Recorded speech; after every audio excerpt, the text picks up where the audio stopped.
A US judge has rejected a plea deal between federal prosecutors and two of the three white men convicted of murdering the black jogger Ahmaud Arbery.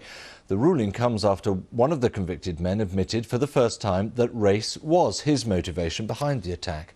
Prosecutors had reached plea agreements with Travis and Gregory McMichael, much to the shock of Mr. Arbery's family. They're trying to do some undercover stuff on me and the mama we didn't know nothing about. Talking a plea deal, we did not agree with that. And like I say, Ahmaud is a kid you cannot place. He unplaceable. And he was killed racially. And we want 100% justice, not no half justice. With more on that, here's our correspondent Peter Bowes.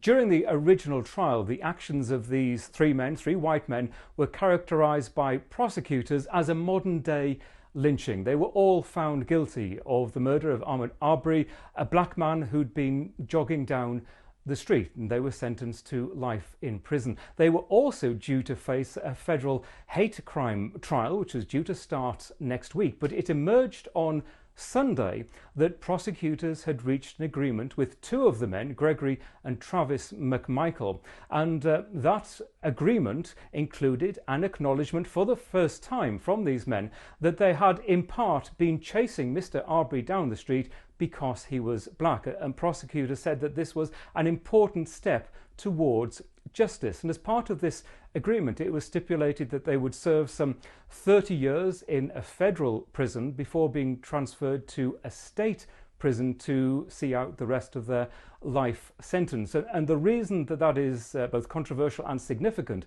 is that federal prisons in this country are generally seen as an easier or a softer option than the state prison system. And it outraged the family of Mr. Arbery, who believed that he was that the prosecutors and the men in reaching this agreement had essentially devised a situation where they would get an easier time in prison. Well, a judge now has rejected that agreement. It will not go ahead, and it does throw in doubt to some extent what is going to happen at the trial next week. The judge has given the two men until Friday of this week to decide whether they want to enter guilty pleas.